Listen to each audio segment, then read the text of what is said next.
ચલો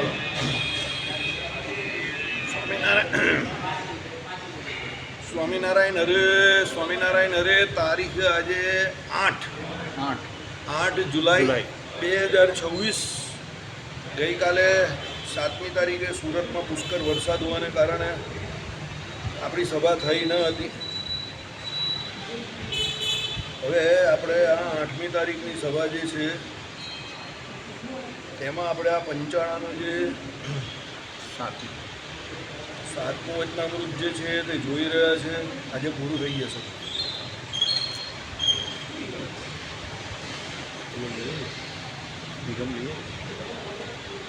નિગમ પૂરું લાવવાનું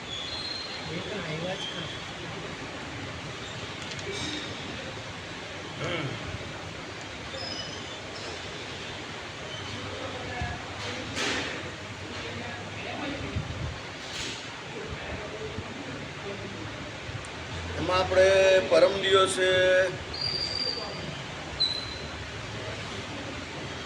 ભગવાન જ્યારે જેમાં પ્રવેશ કરે છે ત્યારે પેલા જીવનું કંઈ ચાલતું નથી, પણ ભગવાનનું જ ચાલે છે। એવી રીતે અનેક પ્રકારના કાર્યને અર્થે જેને વિશે પુરુષોત્તમ ભગવાનનો પ્રવેશ થાય છે તેને પોતાના પ્રકાશે કરીને લીન કરી નાખીને પોતે જ તે રૂપે કરીને સર્વ ઉત્કર્ષપણે વિરાજમાન થતા રહે છે। બરાબર। જેમ અગ્નિ લોઢાને વિશે આવે છે ત્યારે લોઢાનો જે શીતળ ગુણ ને કાળો વર્ણ તેને તાળીને પોતે પોતાના ગુણને પ્રકાશ કરે છે। જેમ સૂર્ય ઉદય થાય છે ત્યારે આપણે જોયેલું જ હતું, બીજા જે કોઈ તારા ચંદ્રમાં અધિક એમાં લીન થાય છે।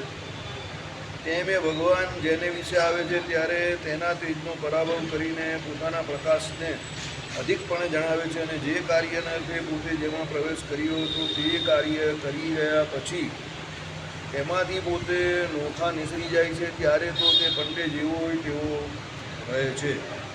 તેમાં જે અધિક દૈવત જણાતો હતું તે પુરુષોત્તમ ભગવાન નહોતું એમ જાણવું। બરાબર। આ આપણે પરમ દિવસે જોયેલું। એવી રીતે સર્વના કારણને સદા દિવ્ય સાકાર એવા જે પ્રત્યક્ષ પુરુષોત્તમ નારાયણ તેની મૂર્તિને વિશે સાકરના રસની મૂર્તિની પેટે ત્યાગ ભાગ સમજવો નહીં, ને જેવી મૂર્તિ દીઠી હોય તેનું જ ધ્યાન, ઉપાસના અને ભક્તિ કરવી, પણ તેથી કાંઈ પૃથક ના સમજવું। બસ અહીંયાથી આપણે કથાને વિરામ આપેલો। અહીંયાથી હવે આ નવું વાક્ય આવ્યું કે ભાઈ ભગવાન જે છે તે અહીંયાથી માંડીને સર્વના કારણ એટલે પેલો મૂળ પુરુષ જે છે તેના પણ કારણ એ ભગવાન છે। મૂળ પુરુષ અને મૂળ પ્રકૃતિ જે છે એના પણ કારણ એ ભગવાન છે। અભિન્ન નિમિત્ત ઉપાદાન કારણ આ જગતની ઉત્પત્તિ, સ્થિતિ અને પ્રલયના એ ભગવાન જ છે। અને એ ભગવાન જ્યારે ત્યાં અક્ષરધામમાં તો સદા દિવ્ય મૂર્તિ છે જ, અને એ પુરુષોત્તમ નારાયણની મૂર્તિને વિશે સાકરના રસની પેઠે એટલે એ ભગવાનને વિશે કંઈ પણ ત્યાગભાગ કરવા જેવું નથી। કેવી રીતે? સાકરનો ટુકડો હોય એ તમે આખો ટુકડો ગમે ત્યાંથી ખાવ એ તમને મીઠો જ લાગે, એમાં કંઈ ત્યાગભાગ કરવા જેવું હોય નહીં।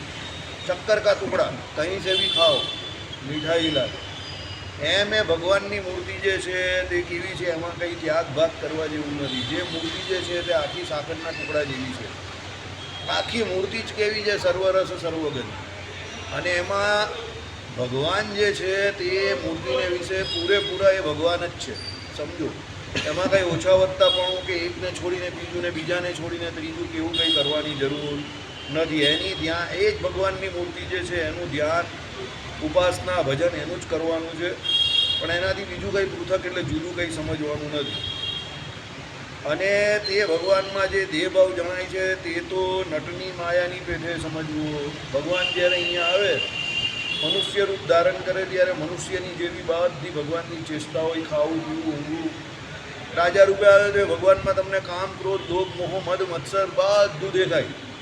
સાધુ રૂપે આવે ત્યારે તો એક શાંત નામનો જ ગુણ દેખાય, બાકી બીજા કોઈ ગુણ દેખાય નહીં। પણ રાજા રૂપે આવે ત્યારે ભગવાન કોઈને મૃગિયા પણ મારે અને કોઈને એમ કે ગરદને પકડીને પણ મારે। બધું જ ભગવાન કરે। ઘણી બધી એમ કહે કે જે સ્ત્રીઓ હોય એની જોડે એમ કે લગ્ન કરે, એની જોડે વિચરણ કરે, એ ભગવાનની ઘણી બધી સંતાનો થાય। બીજા જે રાજાઓ હોય એની પર આક્રમણ કરે, એ બધા રાજાઓને આસુરી રાજા હોય એને મારે। લોહીની નદી વહેવડાવી દે ત્યાં સુધી ભગવાન એમ કે મોટું યુદ્ધ કરે. બરાબર, આવા ઘણા બધા ચરિત્રો શ્રીમદ ભાગવત આદિ પુરાણમાં અને બીજા પણ હરિવંશ આદિ પુરાણોમાં બધી કથાઓ ભગવાનની લખાયેલી છે. પણ એનાથી એવું સમજવું નહીં કે ભગવાન આપણા જેવા છે. એ તો ભગવાન આપણે લઈને આપણે માટે આપણા જેવા થાય છે. એટલે દેહ ભાવ જણાય છે કેવો છે, નટની માયા જેવો છે. વસ્તુતા એ ભગવાનમાં એ દેહ ભાવ નથી, પણ એ આપણા માટે એ દેહ ભગવાન એવો ધારણ કરે છે ને એવી લીલા કરે છે. અને જે આવી રીતે સમજે તેને તે ભગવાનને વિશે કોઈ રીતે મોહ થતો નથી. આવું સમજે એને ભગવાનને વિશે કોઈ મોહ નહીં થતો. ભગવાન ગમે તે કરી શકે. બરાબર, અહીંયા આપણી સભામાં જેવા ઘણા માણસો આવે છે કે જ્યારે હું પહેલાં કુબ્જાનું ચરિત્ર કહેતો હતો ને કે ભગવાન કુબ્જાને ઘરે એને શરીરનું સુખ આપવા માટે ગયા, તો ઘણા લોકો અહીંયા બેઠેલા જ વિચાર કરતા થઈ ગયેલા, તો ભગવાન યાર આવું કામ કરવા જાય છે, સમજો. પણ ભગવાન જોડે ઉદ્ધવજીને લઈને ભગવાન જતા હતા, તો ભગવાનની જોડે ઉદ્ધવજી જતા હતા, તો ઉદ્ધવજીને એવો કોઈ સંકલ્પ નહીં થતો. ઉદ્ધવજી શાંતિથી બહાર બેસતા હતા. અને કુબ્જા જોડે ભગવાને એ જે લીલા કરેલી છે તે ભાગવતના દસમ સ્કંદમાં પૂરેપૂરી લખેલી. અને કુબ્જાને એ સુખ જોઈતું હતું, એ સુખને કોઈ વખાણ્યું પણ નથી શાસ્ત્રકારોએ, કે એણે પરમ તત્વ પરમાત્મા પાસે પણ આવું દેહ સુખ માંગ્યું. એના કરતાં બહુ મોટા સુખની એને પ્રાપ્તિ થઈ શકે એવું હોય. પણ તો પણ ભગવાનનો સુખદેવજીએ પણ અવગુણ ન લીધો, કે બીજા પણ જે કોઈ એમ કહી કે સાધુ સંતો જે છે, જે નિર્વિકાર થઈને ભગવાનનું ભજન કરે છે, એને એવો કોઈ દિવસ ભગવાનને વિશે ઘાટ થયો નહીં કે આ ભગવાને આવું કેમ કર્યું હશે, સમજો. અરે મને પણ નહીં થતો તો બીજાની કા વાત કરો. ચાલો, મને કોઈ દિવસ એવો ઘાટ નહીં થયો કે ભગવાને કેમ આવું કર્યું હશે. મને એક જ વસ્તુ ખબર પડે એમાં, દેશી હિસાબ. આપણે કહીએ ને ધંધો કરવા બેસે ને ત્યારે જેનો દેશી હિસાબ હોય ને એ ફાવી જાય. આપણો સીધે સાદો દેશી હિસાબ છે, સમજો. એ ભગવાને આખા જગતની ઉત્પત્તિ કરેલી છે. એ ભગવાન એમાં ગમે તે કરે, એમાં એના બાપની દુનિયા છે ને એ કરે. એમાં હું મુકેશ અંબાણીનો છોકરો કંઈ કરતો નથી તો પણ લોકો એની આગળ પાછળ ફરે છે નહીં. એ હું ધંધો કરે છે કંઈ નહીં. તો એને આનો પેલો એમ્બેસેડર બનાવી દીધો, અને પેલાનો એમ્બેસેડર બનાવી દીધો, બ્રાન્ડ એમ્બેસેડર ને બધું. કંઈ વન વિચરણ કરે છે ને કંઈ પેલું વન લીલા ને બધું કંઈ કેવું કંઈ ખોલી નાખ્યું એનિમલ માટેનું. વન તારા જન તારા જે કંઈ હોય છે. હવે એને કંઈ ખબર હશે એને. પણ મુકેશ અંબાણીનો છોકરો છે એટલે એને વન તારાનો બ્રાન્ડ એમ્બેસેડર બનાવી દીધો. ને આટલું બધું જો મુકેશ અંબાણીનો ખાલી છોકરો છે એટલે એનું જો આટલું બધું કામ થઈ જતું હોય ને લોકો એને ઉચકીને ખભે ઉચકીને ફરતા હોય, સમજો. તો આ તો ભગવાન છે, એમાં કેમ એવો ભૂંડો ઘાટ કેવો સંકલ્પ થાય. પેલા એ તો કંઈ એવી અહીંયા આવીને કંઈ કોઈ ધાડ મારી નથી, કોઈ ગુહિયા ઉખાડી નથી, તો પણ એને સરકાર પણ જગ્યા આપવા તૈયાર થઈ જાય છે. રૂપિયા 2 રૂપિયા 5 રૂપિયામાં, સમજો. બરાબર, કેમ? એના બાપાના નામ પર જ ને. એણે શું ગુહિયા ઉગાડી? કંઈ નહીં. તો જો એના બાપાના નામથી જો એ તરી જતો હોય તો આ તો ભગવાન પોતે પ્રત્યક્ષ પુરુષોત્તમ નારાયણ છે. અને એને કંઈ બીજા સુખની પડી જ નથી. મેં કહું કે હવે એને શું પડી હોય આ બધી આવા સુખની? અહીંયા બેઠેલા યોગીઓ જે આટલા વર્ષો સુધી ભગવાનનું ભજન અને તપ કરે છે, 9 લાખ યોગીઓ ભગવાન શ્રી હરિને મળવા માટે 9 લખા પર્વત પર ભગવાનની રાહ જોઈને હજારો વર્ષોથી ત્યાં તપશ્ચર્યા કરતા હતા. હવે એ સ્ત્રી ધનનો ત્યાગ કરીને હજારો વર્ષોથી ત્યાં તપશ્ચર્યા કરતા હતા તો જ ભગવાન એને મળવા ગયા ને. તો અહીંયા બેઠેલા તપસ્વીઓ જો હજારો વર્ષ સુધી તપશ્ચર્યા કરી શકતા હોય અને એ સ્ત્રી સુખનો ત્યાગ કરી શકતા હોય, સમજો. તો આ તો જેનું ભજન કરે છે એ પોતે એ ત્યાગ નહીં કરી શકે. જેનું ભજન કરવાવાળા લોકો એનો ત્યાગ કરી નાખે છે સ્ત્રીધનનો હજારો વર્ષો સુધી.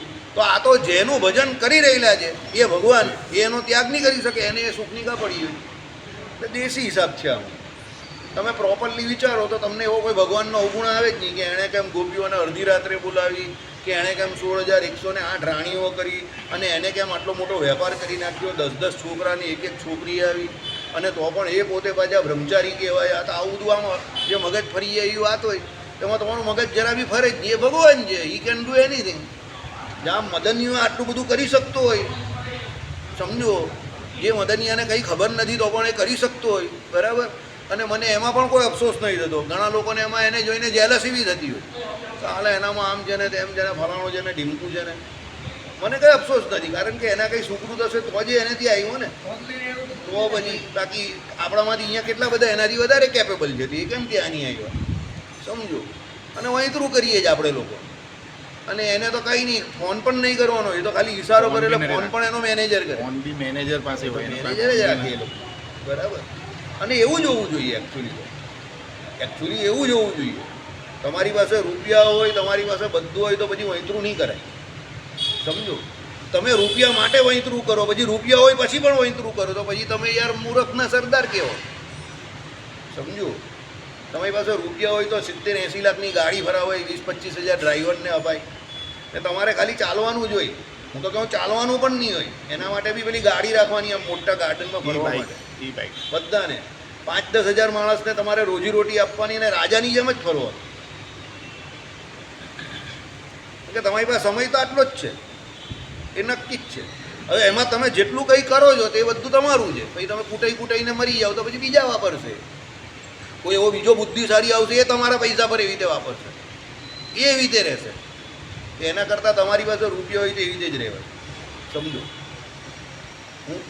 મારી પાસે બે રીત છે, કા રાજા રૂપે ભગવાનની જેમ રહેવાય, કા ત્યાગી રૂપે રહેવાય, હદ વચ્ચે નહીં રહેવાય.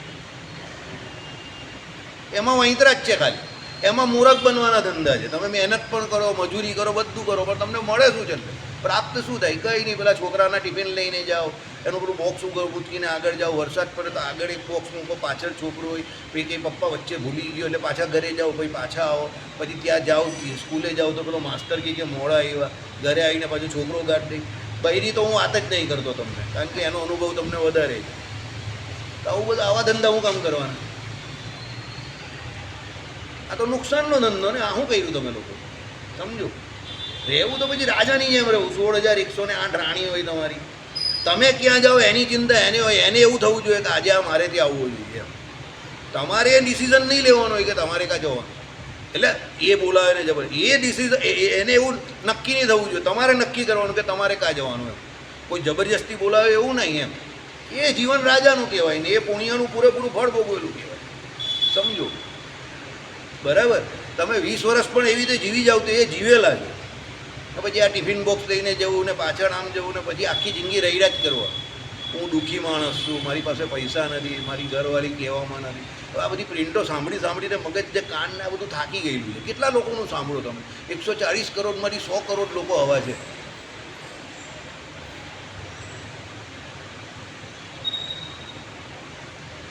સાચી વાત કહું ને, 40 કરોડ લોકો જ કદાચ એવા હશે કે જે આવા ગીત નહીં ગાતા હશે. 40 કરોડ હું ખાલી ભારતની ઇજ્જત ને નરેન્દ્ર મોદી સાહેબની ઇજ્જત રાખીને બોલું, બાકી 40 કરોડ પણ એવા નહીં હશે. આ કકડાટમાં જીવ્યા કરવાનું આખી જિંદગી, સમજો. ભંગાર જીવન છે આ, ભંગાર જીવન છે. મનુષ્ય જન્મને વેડફેલું કહેવાય. એવું કામ જ નહીં થાય, બરાબર. ત્યાગીની રે મસ્ત અલમસ્ત રીતે રહેવું. ત્યાગીને શાંતિ જ છે, ભજન કરે છે ને કરાવે છે, શાંતિથી એવી રીતે જીવો. કાં ગ્રહસ્થ બનો તો ધન્ય ગ્રહસ્થાશ્રમ, તો પછી આવો હોવો જોઈએ. રાજા યુધિષ્ઠિર જેવો, સમ્રાટ જેવો હોવો જોઈએ એમ, બરાબર. પણ કૂટાઈને જીવો અને ગ્રહસ્થાશ્રમ કરવાનો. ટાંટિયા મળતા નથી ને આ નહીં મળતું ને પેલું નહીં મળતું ને આખી જિંદગી કકડારે જ કર્યો ને એ બધી મગજમારી હું ગમ કરી, બરાબર. એટલે આ બુદ્ધિના વિષય છે. એટલે ભગવાનનો કોઈ દિવસ તમને અવગુણ નહીં આવે. બુદ્ધિનો વિષય છે ને. ઉપજાએ ભગવાન પાસે એ સુખ માંગેલું, ભગવાન કહે તું લઈ લે. ભગવાન કેવા છે? સત્યકામ સત્ય સંકલ્પ છે ને. તે તો કુબજાનો સંકલ્પ હતો એટલે ભગવાન એને એ સુખ આપ્યું ને. ભગવાન ટેકા પડેલી જેવા સુખ. ભગવાન પાસે તો આ બધી ગોપીઓ હતી આટલી બધી, સમજો, નાના હતા ત્યારે.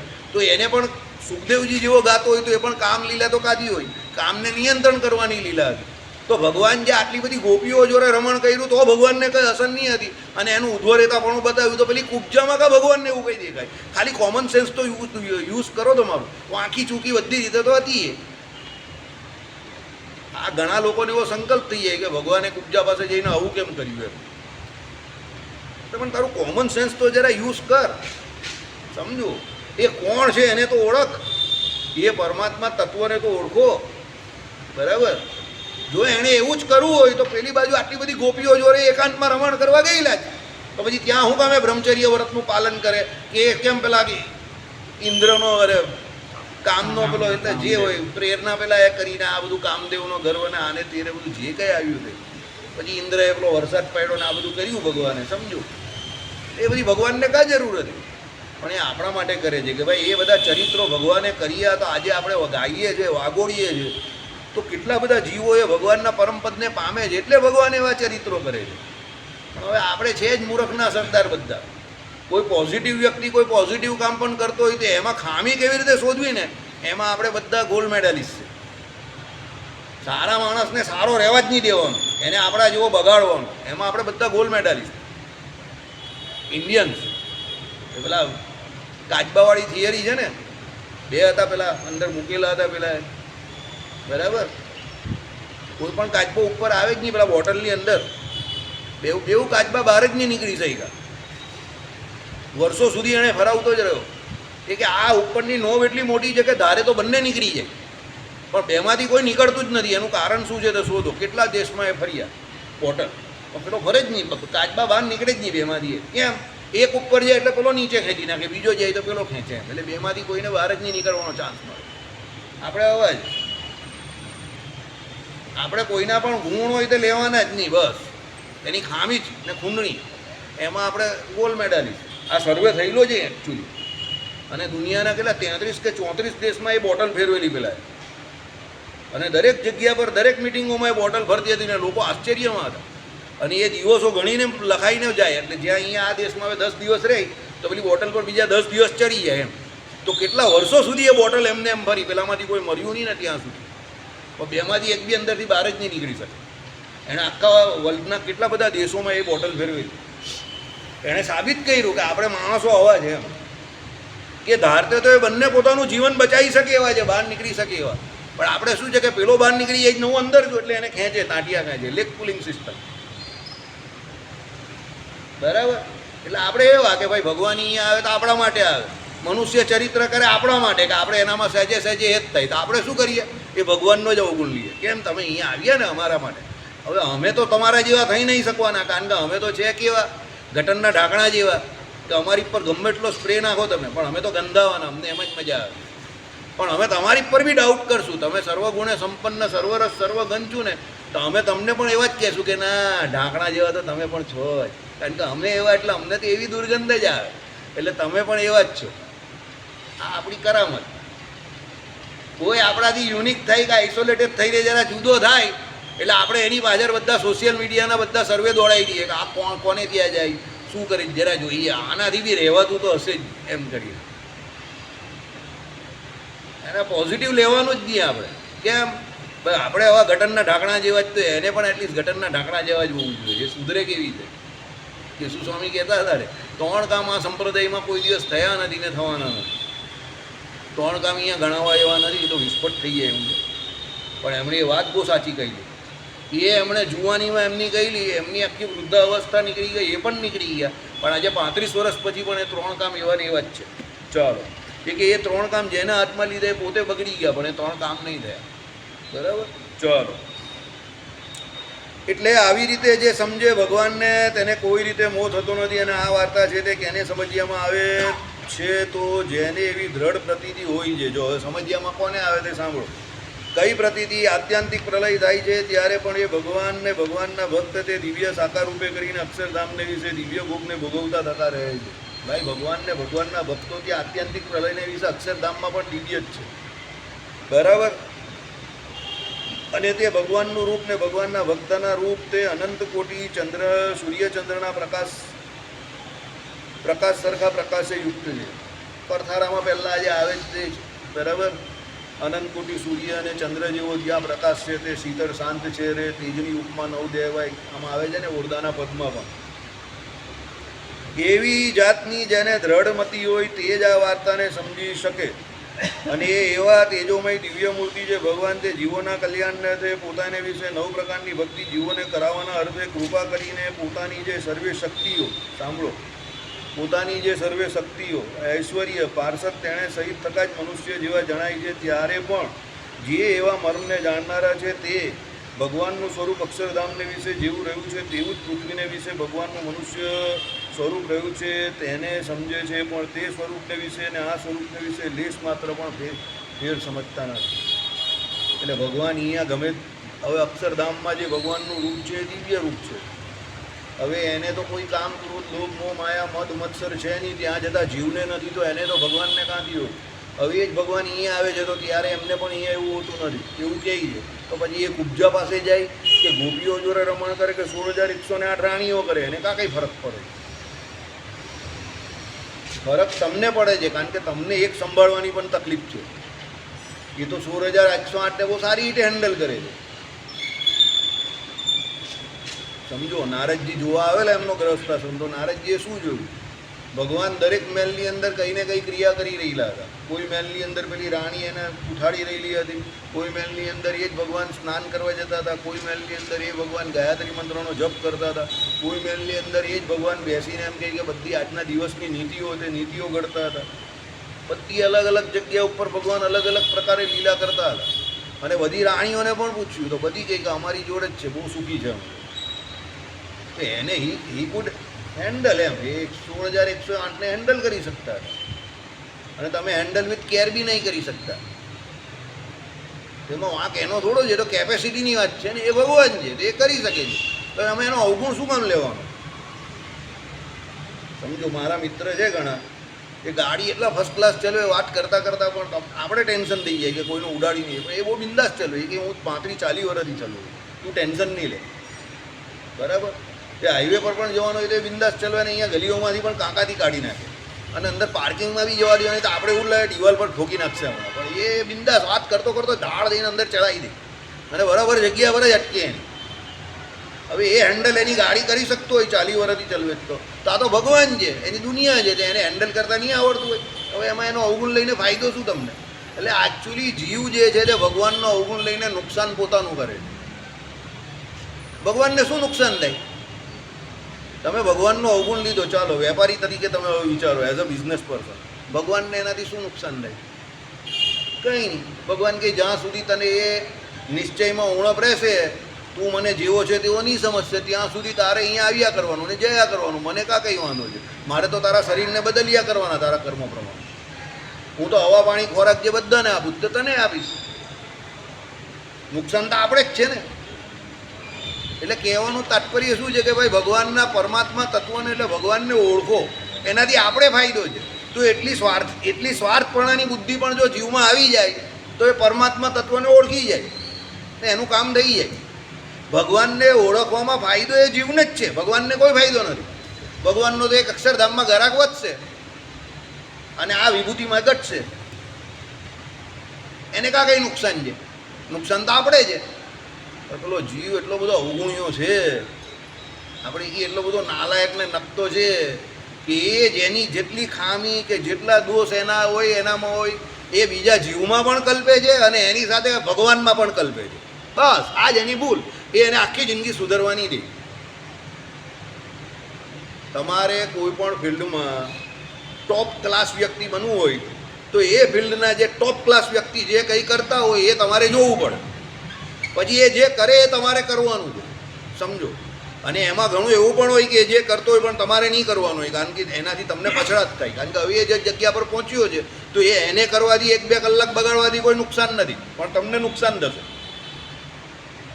પણ એ વ્યક્તિએ એ જગ્યા પર જે એ ફિલ્ડમાં એ જે ટોપ ક્લાસ જગ્યા પર પહોંચેલો છે તો એમાં એની જે સ્કિલ અને એ જે પરફોર્મ કરે છે, તમે જ્યાં સુધી એ કરશો નહીં ત્યાં સુધી તમે ટોપ ક્લાસ નહીં બની શકો. રાહુલ ગાંધી, નરેન્દ્ર મોદી બની શકશે? એને તો ઓછા કોચિંગ ક્લાસ જોઈન કર્યા હશે, એના ઓછા કોચ હશે, એના માર્ગદર્શક ઓછા હશે, કેટલા બધા હશે, પણ બધા ફેલ થઈ જાય જ કરી. એના કોચ પણ ફેલ થઈ જાય, એ પણ ફેલ થઈ જાય. નરેન્દ્ર મોદી બની શકે છે? કેમ નહીં બની શકતો? કારણ કે એના મગજમાં પહેલાં આ વ્યક્તિની પોલિસી જ નહીં આવતી. એને એ સમજ જ નહીં પડતી કે કોઈ વ્યક્તિ આટલું કામ કરી શકે, કોઈ વ્યક્તિ આવી રીતે રહી શકે. એ વાત એના મગજમાં નહીં ઉતરતી. એનો પહેલાં ખોરાક બરાબર નથી, એની આજુબાજુ જે વ્યક્તિઓ રહી છે તે બરાબર નથી. એ બધી વસ્તુ પર એ મોદી સાહેબની જેમ નિયંત્રણમાં આવી જાય પૂરેપૂરો અને 10 વર્ષ ખાલી એ બોલવાનું બંધ કરી દે એટલે એની છબી એકદમ ગંભીર વ્યક્તિ તરીકે થઈ જાય તો કદાચ એને જોઈને લોકો મત આપે. કારણ કે રાજનીતિ છે, આમાં કંઈ વાંદરાની જેમ રૂપાઉપ થોડું કરવાનું છે. હું તમને લોકોને એમ આ ભાઈને ગાય ધોવાનું કામ કરે છે, હું એની જગ્યા પર એને કહું તારે 4 વાંદરા રોજ ધોવાના છે. વાંદરા ધોવાય? વાંદરા એને ધોઈને ચાલ્યા છે, પણ વાંદરા એના કારણ કે કંટ્રોલ કેવી રીતે થાય સમજુ. આ ભાઈએ એવું કામ કરી નાખ્યું છે વાંદરા ધોવા જેવું, બરાબર. એટલે નિયંત્રણ બહારનું કામ હોય તમારું, તમે દેશ છોડીને 56 દિવસ ક્યાં જાઓ તો લોકોને ખબર જ નહીં હોય. ઘર બહાર તમારો સંસાર કયો હોય નહીં એટલે લોકો ડાઉટ તો કરે જ ને તમારી પર કે આ માણસ ક્યાં જતો હશે. સીધી વાત છે ને. કોંગ્રેસ કે તમારી પાસે એનો કોઈ જવાબ નથી, તમે એનો કોઈ હિસાબ નથી આપતા, બરાબર. જો બાપ દાદાની પેઢી તમારા બાપ દાદા કમાતા હતા એ તો રાજનીતિના પૈસાથી કમાયા, કોઈ કોંગ્રેસનો કોઈ ધંધો તો હતો નહીં, બરાબર છે. ભાઈ તમે આટલા મોટા મોટા કામ ને આટલા મોટા મોટા ખર્ચા ને આટલું બધું બતાવો તમારું ને એકદમ તમારી રોયલ લાઈફસ્ટાઈલ જોઈ લોકો, તો એ લોકો પૂછે તો ખરે ને ભાઈ એ કરે શું છે, બરાબર. ભાઈ તમને લોકો મત કેવી રીતે આવે? લોકો જ્યાં 10 કલાક કામ કરતા હોય, 12 કલાક કામ કરતા હોય ને એનું ઘર ચાલતું હોય તો એ જોઈશું કે who is ideal. Narendra Modi કે 18 કલાક કામ કરે છે ને તો આ માણસ કામ કરવાનો તો એને જ મત આપે ને. પેલો કામ શું કરે છે એ જ કોઈને નહીં ખબર, એને મત કેમ આપે? લોજિકલ માણસ એને મત જ કેવી રીતે આપે? ગમે તે હોય પણ એને મત કેવી રીતે આપી શકે સમજો. હા, પછી પેલો કોઈ ધર્મના એનાથી આપે કે ભાઈ આ બીજા કોઈ મુદ્દાથી આપે અલગ વાત છે, પણ કોઈ લોજિકલ વ્યક્તિ એને મત નહીં આપે સમજો. એટલે કહેવાનું તાત્પર્ય શું છે કે તમારે ભગવાન પાસે જવું હોય, તમારે એના ઘરે જવું હોય તો એના બનાવેલા નિયમમાં તો રહેવું પડે. સીધી વાત છે. એને કહું મને નિત્ય નિર્દોષ સમજ તો તું મારા ગુણને પામી જશે. ચોખ્ખીને ચટ વાત છે. ચલો, આવી રીતે જેને પ્રત્યક્ષ ભગવાનના સ્વરૂપની દ્રઢ ઉપાસના હોય ને ભગવાનના સ્વરૂપમાં કોઈ દિવસ માહિકપણાનો સંશય ન થતો હોય ને તેનાથી કદાચિત કોઈ કુસંગને યોગ્ય કરીને અથવા પ્રારબ્ધ કર્મના યોગ્ય કરીને કાંઈક અવળું વર્તાઈ જાય તો પણ તેનું કલ્યાણ થાય. ભગવાનનો નિશ્ચય મેન છે. કદાચ દેશકાર ફળે, અરે કાલનો એક દિવસ હું મંદિર નહીં આવ્યો તો આજે મને એવું લાગ્યું તો વર્ષોથી મંદિર જ નહીં જતો. બાથરૂમમાં બેઠેલો ને તો મને એવું લાગ્યું કે આપણે વર્ષોથી મંદિર નહીં જતા એવું લાગે. એક જ દિવસ નહીં આવ્યો મને એવું લાગ્યું. આજે મંદિર તો જવું જ પડશે કોઈ પણ હિસાબે. કેમ? આ ભગતની જોડે વાત કરતા હતા એવી રીતે મંદિર નહીં આવતા આપણે એવું લાગે કે આપણે કુસંગી થઈ ગયા. કારણ કે એ લોકોની લાઈફસ્ટાઈલ ને આપણી લાઈફસ્ટાઈલમાં પછી કંઈ ફરક જેવું જ નહીં લાગે, બરાબર. એટલે અહીંયા લખેલું છે કે પ્રારબ્ધે કરીને કે કુસંગે કરીને કંઈક અવળું વર્તાઈ જાય, એ વર્તાઈ જાય એવું જ છે. તમે મંદિર છોડી દો, સત્સંગ છોડી દો એટલે તમે એને પેલા બહારના જે આલિયા માલિયા જમાલિયા ચાલે એવા જ થઈ જાવ તમે. પણ જો ભગવાનનો નિશ્ચય હોય તો એનું કલ્યાણ 100% છે. ભગવાનના શબ્દો. અને જો આવી રીતે ભગવાનને જાણ્યામાં જેને સંશય હોય તે જો ઉદ્ધવ રહેતા નૈષ્ટિક બ્રહ્મચારી હોય તથા મહાત્યાગી હોય તો પણ તેનું કલ્યાણ થવું અતિ કઠણ છે. એટલે તમે મંદિરમાં બીજા લોકોના સાધન જોઈને નહીં ડરી જાઓ, એ ભગવાન કહે. ઘણા લોકોના સાધન બહુ ખતરનાક હોય, સવારના આવે ને બહુ કામ કરતા દેખાય, તમે મંદિર જ દેખાયા કરે. સમજો કે કેટલું કામ કરે છે, શું કરે છે એ ઇમ્પોર્ટન્ટ નથી, એ નિશ્ચયની વાત છે. એને નિશ્ચય કેટલો, પેલો મેં તમને કહ્યું ને 15 દિવસ જે વાંચતો હોય ને મહિનો વાંચતો હોય ને એ જ ટોપર હોય. આખું વર્ષ વાંચતો હોય એ ટોપર નહીં હોય, યાદ રાખજો. અહીંયા પણ એ નિયમ જ લાગે છે. કેટલું ભજન કરે છે એના કરતાં વધારે કેવું ભજન કરે છે તે આમાં આવશે ને. ગૃહસ્થના નિયમમાં ભગવાને શું કહ્યું? રઘુવીરજી મહારાજનો પ્રસાદ, અયોધ્યા પ્રસાદજી કે રઘુવીરજી મહારાજ, હા, ઘડી બે ઘડી પણ પેલો ગ્રહસ્થ આવીને ઇન્દ્રિય અંતકરણ અને જીવ ત્રણે લાગી જશે તો એના આખા દિવસના પાપ કર્મ બળી જશે અને ભગવાનની ઈચ્છાથી એનું કલ્યાણ થશે. એટલે ઘડી બે ઘડી પણ ભજન કેવું? ઇન્દ્રિય અંતકરણને જીવ લાગવા જોઈએ. એટલે કેટલું કરતાં વધારે ઇમ્પોર્ટન્ટ શું છે? કેવું, બરાબર. એટલે એ જોઈને બહુ ડરી નહીં જવું કે પેલો 6 કલાક મંદિરે બેસે જ, પેલો 8 કલાક બેસે જ તે બહુ સારી વાત છે. એટલો એને સંસારથી દૂર તો રહી જાય, એટલો ગુણ લેવાય એનો. તમારે પણ એવો ટાર્ગેટ કરાય, પણ મેઇન વસ્તુ શું છે? કેવું, ત્યાં જઈને શું કરે છે એ મેઇન વસ્તુ, બરાબર. ચલો, અને જેણે એવો દ્રઢ નિશ્ચય કર્યો હોય જ્યારે આત્યંતિક પ્રલય થાય છે તેને અંતે પણ ભગવાન સાકાર છે એવી દ્રઢ ગ્રંથિ હૃદયમાં પડી હોય ને પછી જો તેને તેજોમય અલિંગપણું જે શાસ્ત્રમાં કહ્યું હોય તેનું શ્રવણ કરે અને એવી વાર્તા કોઈ થકી સાંભળે તો પણ તેને સંશય થાય નહીં. કેમ જે એ તો એમ સમજ્યો છે જે ભગવાન તો સદા સાકાર જ છે પણ નિરાકાર નથી અને તે જ ભગવાન રામકૃષ્ણાદિક મૂર્તિઓને ધારણ કરે છે. એવી રીતે જેની દ્રઢપણે સમજણ હોય તેની પરિપક્વ નિષ્ઠા જાણવી, એવી રીતે શ્રીજી મહારાજે પોતાના ભક્તજનની શિક્ષાને અર્ધે પોતાના સ્વરૂપની જે અનન્ય નિષ્ઠા તે સંબંધી વાર્તા કરી, તેને સાંભળીને સર્વે પરમહંસ તથા હરિભક્ત તે શ્રીજી મહારાજના સ્વરૂપની એવી જ રીતે વિશેષે દ્રઢતા કરતા આવવા ઇતિ વચનામૃતમ 55 જે તે થયું. એટલે આ સાકારપણાનું વચનામૃત છે અહીંયા અને ત્યાં, અને ભગવાનને વિશે, ભગવાનના ચરિત્રને વિશે કોઈ પણ દોષ પરઠવો નહીં. નિશ્ચયની વાત છે. એકાંતિક ભક્ત પણ એને જ કયો ભગવાનનો, જ્ઞાની ભક્ત પણ એને જ કયો, આશરો પણ ભગવાનનો એને જ કયો, નિશ્ચય પણ એનો જ દ્રઢ કયો, અને કલ્યાણ પણ એનું જ થશે. બરાબર? એટલે આ પ્રમાણે ભગવાન અહીંયા છે, ગમે તે કરે ભગવાન છે. એ શ્રી કૃષ્ણ રૂપે આવે કે રામ રૂપે આવે તો પેલો કે એની ઘરવાળીને જ છોડી દીધી વગર વાંધે. અવગુણ લેવાવાળા આવી જાવ. રામ એમ કે બહુ સારા રાજા હતા ખરા, પણ સારા પતિ નહીં હતા, ને સારા એમ કે પિતા પણ નહીં હતા. એના છોકરાઓને વનમાં મૂકી દીધા. હવે રામ ઉપર આક્ષેપ એ કરે, સમજો. અરે પણ રામે કેમ એવું કરેલું એ તો જાણવાનો પ્રયત્ન કર. રાજા કેવો હોવો જોઈએ એ રામચંદ્ર ભગવાન પોતાના ચરિત્ર દ્વારા બતાવવા માંગતા હતા. અને એ રાજા એવો એટલે જ એ રાજા તરીકે રામ રાજ્ય અને પ્રજા સુખી એવું કહેવાય. સમજો, રાજાનું આઈડિયલ ઉદાહરણ કોઈ હોય તો રામ છે. કે રાજાએ રામની જેમ જીવવું પડે, કે પોતાની પ્રજા માટે પોતાના સર્વ સુખનો ત્યાગ કરી શકે તો એ રાજા પોતાની પ્રજાને સુખી કરી શકે. ગાંધીજીના છોકરાનું નામ સંસદમાં નથી, પણ નહેરુના આખા ખાનદાનનું નામ છે. બસ આટલો ફરક છે. શ્રીપતિમ શ્રીધરમ સર્વદેવેશ્વરમ ભક્તિધર્માત્મજમ વાસુદેવમ